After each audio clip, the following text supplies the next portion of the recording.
Semana que acaba, semana que começa. A semana que terminou foi uma semana onde as atenções voltaram a estar nos bancos centrais.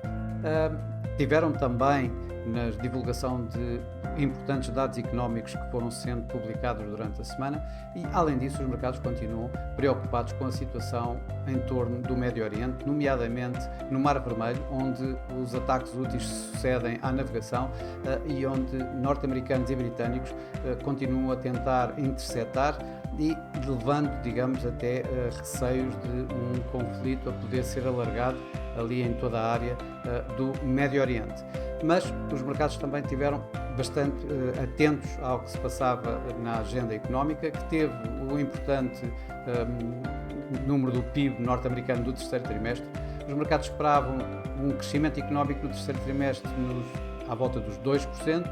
Ele saiu surpreendentemente acima, nos 3,3%, com o ano num todo de 2023 a fechar com um crescimento económico norte-americano nos 2,5%, acima dos tais 1,9% de 2022. Por outro lado, a inflação, ou pelo menos a medida preferida da Reserva Federal pela inflação, saiu em linha com o esperado, com crescimento dos preços mensais na ordem dos 0,2%, e com a inflação em termos anualizados a cair, a tal inflação do Core PCE Price Index a cair dos 3,2% para os 2,9%. Por outro lado, tivemos também os PMIs. Nos Estados Unidos, eles também apontaram para um crescimento na atividade empresarial privada. Na Europa, mostraram que o pior já pode ter passado, com uma recuperação dos PMIs manufatureiros e um certo recuo ainda nos PMIs de serviços.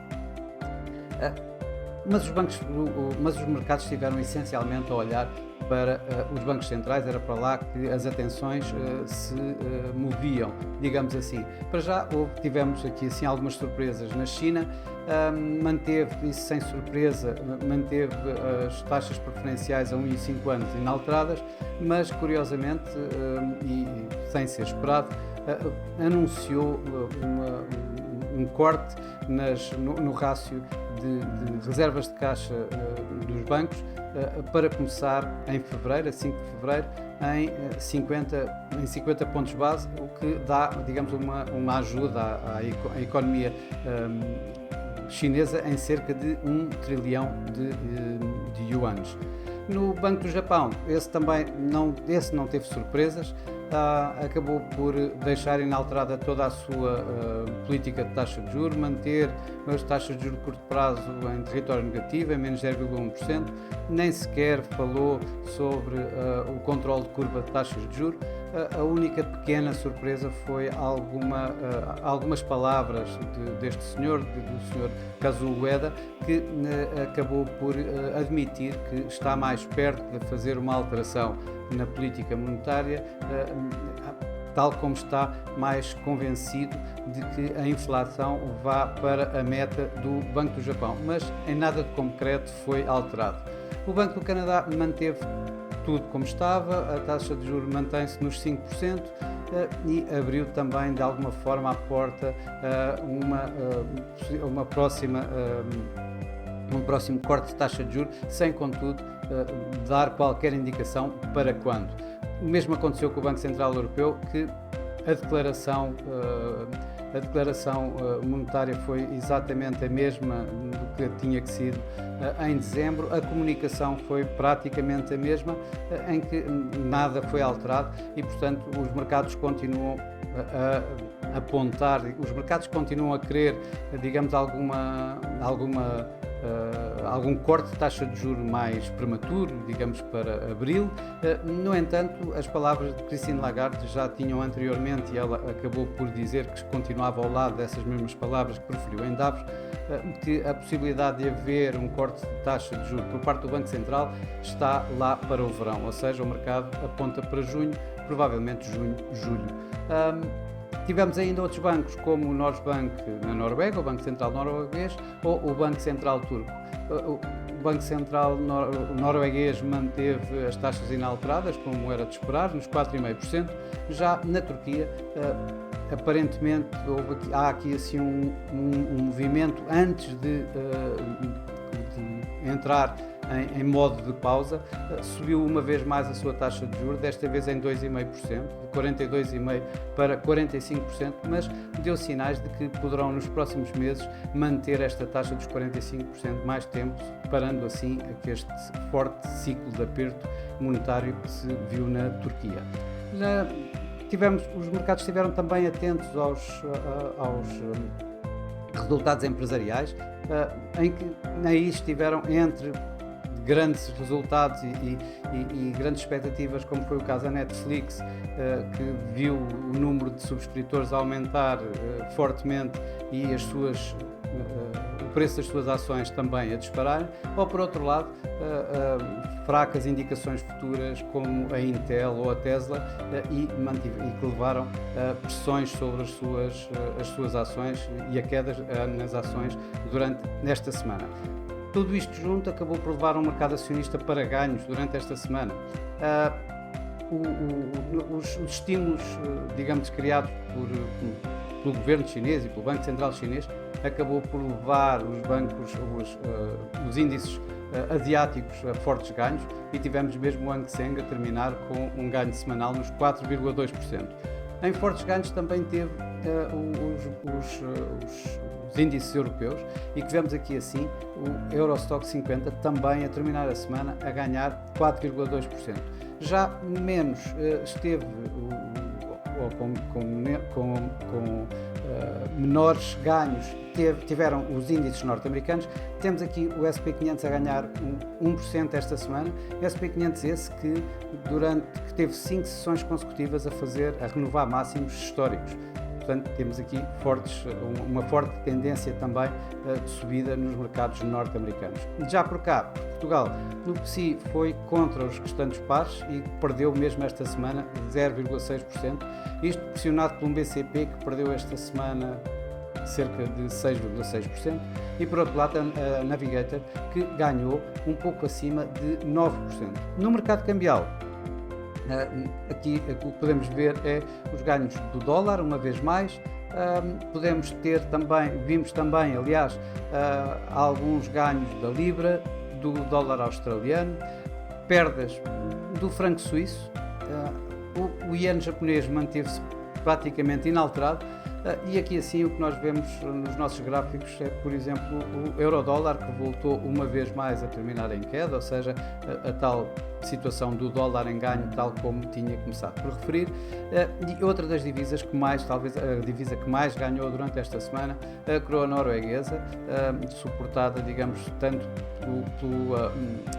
pela transmissão mais hawkish por parte do Norges Bank, como ainda pela subida dos preços do petróleo, que levou esta semana a coroa norueguesa de novo para ganhos.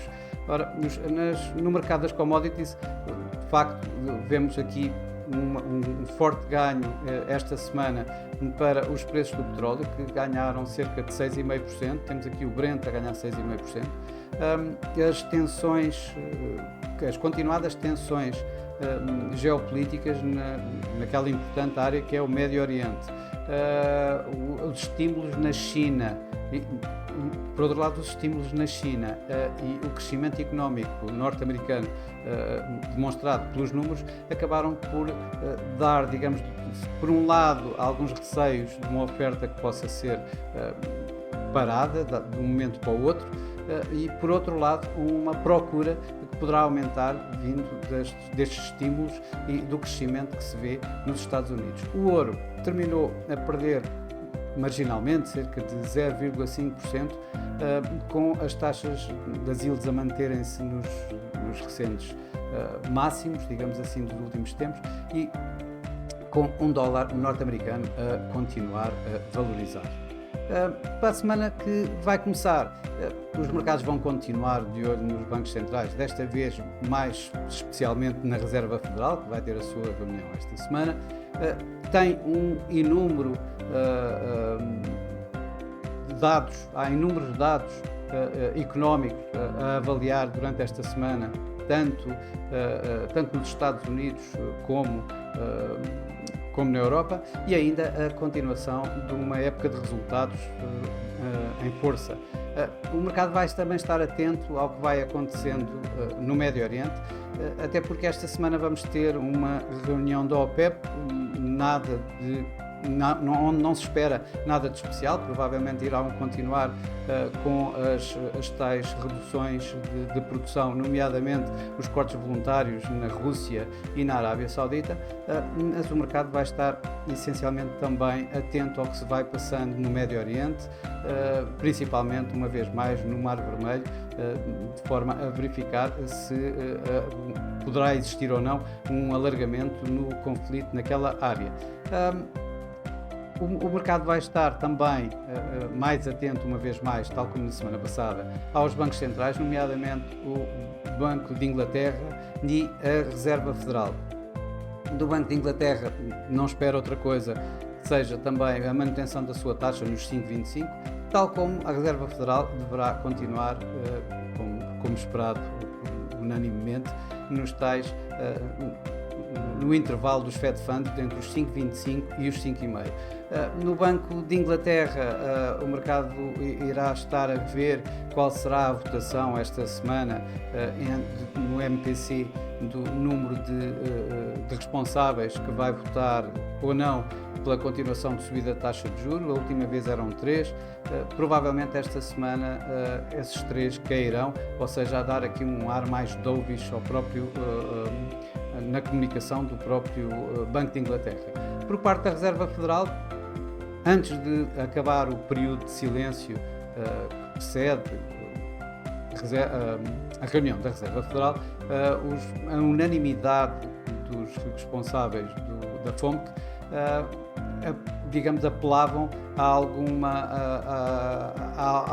calma relativamente aos mercados que estavam exageradamente a descontar cortes de taxa de juros na Reserva Federal. Ora, é isso, mais uma vez, que o que se espera que o Sr. Jerome Powell faça essa tal comunicação também, ou seja, a tentar, digamos, pôr aqui um pouco água na fervura dos mercados que estão a adiantar-se demasiado à Reserva Federal, a apontar para cortes de taxa de juros já em março, se bem que já recuaram um pouco dessa data e começam, digamos, a empurrar um pouco para mais tarde, isto numa altura em que há ou grande parte dos responsáveis dos bancos centrais vão dizendo que o mercado, ao estar a adiantar-se aos próprios bancos centrais, acaba por dificultar mais, digamos, o corte de taxas de juros dos próprios bancos centrais, já que ficam com menos necessidade de o fazer. Portanto, vamos ver o que vai suceder nestas reuniões desta semana. Além disso, vamos ter ainda o Banco do Brasil, que também é esperado continuação de cortes de taxa de juros, desta vez de 50 pontos, aliás, tal como tem vindo a fazer nestes últimos tempos.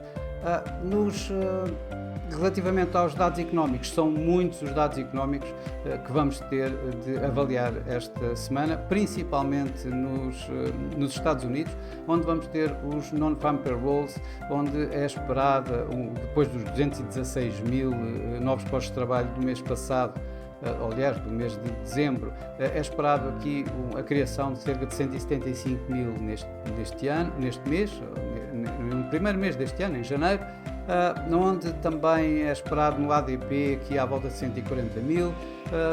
Os JOLTS, ou seja, as vagas de emprego, deverão cair um pouco. O ISM, bastante mais seguido do que os PMIs do S&P, deverão mostrar, ou pelo menos ao que o mercado aponta, alguma redução na atividade empresarial industrial nos Estados Unidos. Vamos também ter alguns índices de custo laboral que poderão, de alguma forma, dar algumas indicações mais ao Fed, embora o Fed vá ter a sua reunião antes ou em cima destes mesmos números, portanto pouco irá afetar, digamos, diretamente as suas decisões. E ainda, pronto, e nos Estados Unidos temos todos mais uma série de dados, embora estes sejam de facto os mais importantes. Na Europa vamos ter os dados para a inflação, é esperado uma vez mais que a inflação caia dos 2,9% para os 2,8%, com uma redução nos preços a nível mensal na ordem de 0,3%. E também teremos o PIB da zona euro para o quarto trimestre, onde se espera uma contração no trimestre em torno de 0,1% e em termos anuais uma estagnação, ou seja, os 0% de crescimento na zona euro. Vamos continuar a ter, e o mercado vai estar também bastante atento aos resultados a apresentar esta semana, principalmente quando esta semana vamos ter os gigantes tecnológicos a apresentar resultados, como é o caso da Apple, da Amazon, a Meta, ex-Facebook, a Alphabet, que é a empresa-mãe da Google, como todos nós sabemos. Bom, e para já é tudo. Deixa-me desejar uma boa semana para todos, bons negócios, e para a semana cá estou novamente com Semana que Acaba, Semana que Começa. Até lá!